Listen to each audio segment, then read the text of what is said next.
Okay, so we'll give this a shot. I'm wearing Jim's hoodie. I wear it with pride.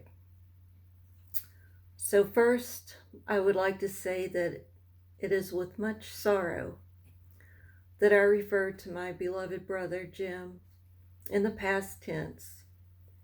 My heart is heavy, and I can scarcely wrap my head around the fact that he is no longer with us. As difficult as it is to speak before you, I desperately wanted to talk about him today. A few words to describe my brother, James Hayes Martin, Jim. He was kind, sweet, loving, caring, intelligent, patient, and witty. He was a man of many talents. He was an excellent cook, a seeker of knowledge, a reader of many books, a lover of nature and animals. He, above all, was a man of substance.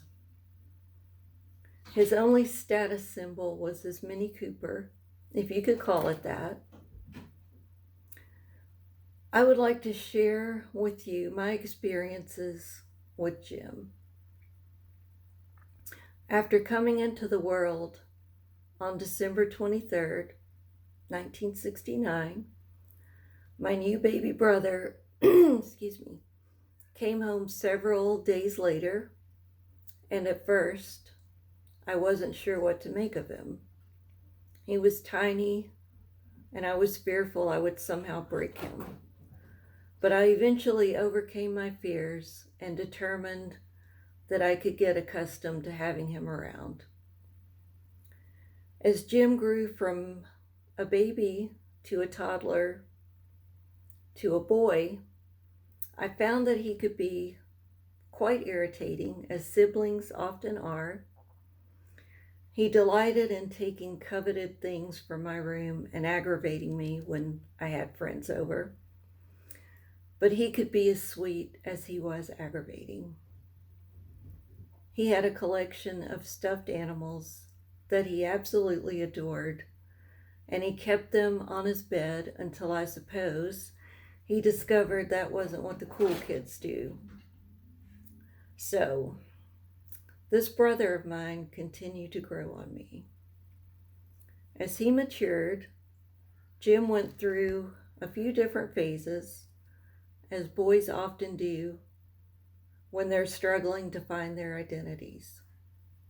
He tried out sports, which didn't stick, theater, photography, and kung fu, to name a few. One thing that was constant, though, was Jim's thirst for knowledge. We grew up in a time before computers. I know that's hard to even imagine now, but it's true. The closest thing we had were encyclopedias, which Mom and Dad sprang for. I recall on summer breaks while I was reading novels like the Nancy Drew series, Jim had his head buried in the encyclopedias. Another summer break activity Jim enjoyed was taking his toys apart and putting them back together. Eventually, toys became cars. When he inherited Mom's Cutlass Supreme, he set about modifying it to suit his teenage boy's desires, doing the work mostly himself, as I recall. He was very intelligent. Around this time, I, most unfortunately, married a man who would turn out to be very abusive. It was a low point in my life, and it was then that Jim became my defender. A memory of Jim that stands out in my mind again and again is of the night I was finally able to leave that man. Our parents were in the den, I'm sure trying to figure out how to proceed and handle this very difficult situation. Unbeknownst to them, I was in my old bedroom having an emotional meltdown. I believe Jim had been at work or maybe out with friends that night. When he got home and assessed the situation, he came to me in my room where I was crying and scared. He, without hesitation, wrapped his arms around me and gave me the most loving hug of my life. Once I moved back home, Jim and I spent a lot of time together. He knew that I needed a pal, and we became the best of buddies, thick as thieves, partners in crime, like peas and carrots, not just siblings. It became more than that. It was an unspoken pact that we would have each other's backs. We rooted for one another for the rest of our lives.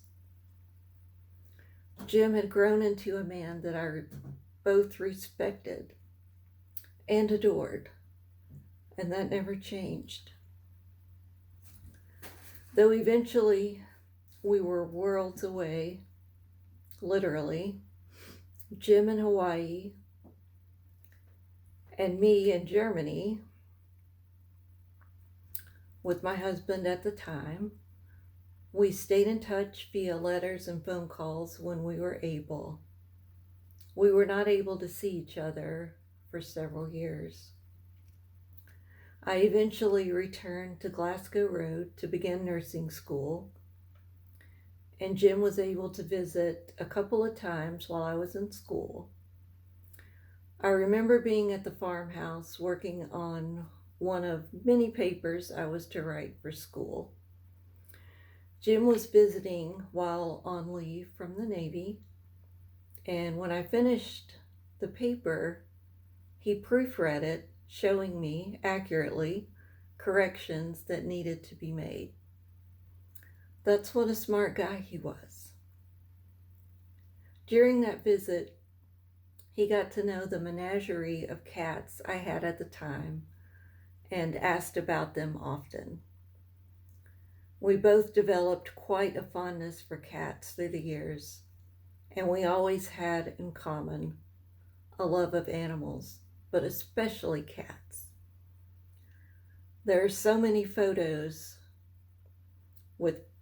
of Jim with pets through the years, family pets, and then many of his own once he was married to Karen. He was always kind and caring to our animal friends, rescuing many throughout his life.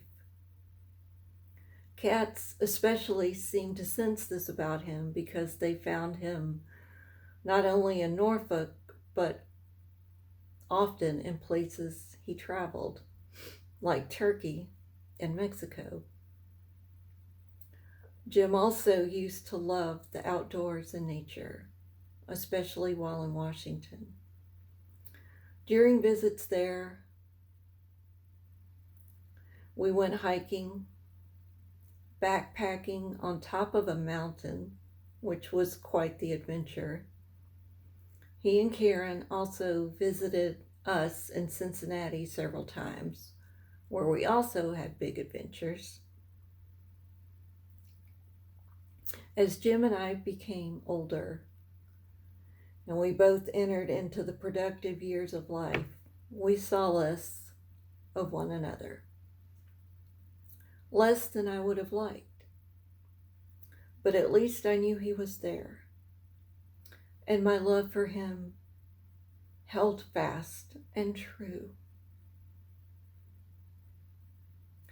Life has a way of doing that, separating us. We all have to make a living and support ourselves and our families. Jim and I were no different. he wound up making his living working at the Naval Shipyard in Norfolk, and me doing so as an RN in Cincinnati, adulting, as we call it now. More than his intellect, I was in awe of my brother's big heart. He hated to see injustice in the world. He was a defender of the underdogs and defenseless among us. That's the kind of guy he was. He was more interested in the kind of person you are and how you treat your fellow man and animal friends. My parents and I were at least blessed to be with Jim in his final days in the hospital, and I'm thankful for that. One of the respiratory therapists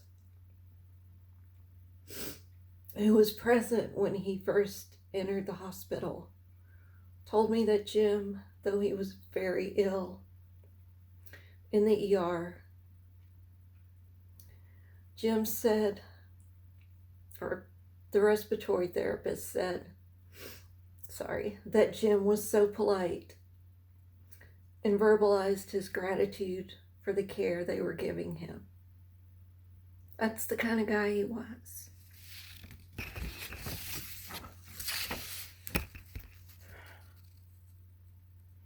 I would just like to encourage you all to reach out to those you hold dear, for we can never know when it may be the last time we see or talk to one another. Say what is in your heart, even if you think it might sound corny.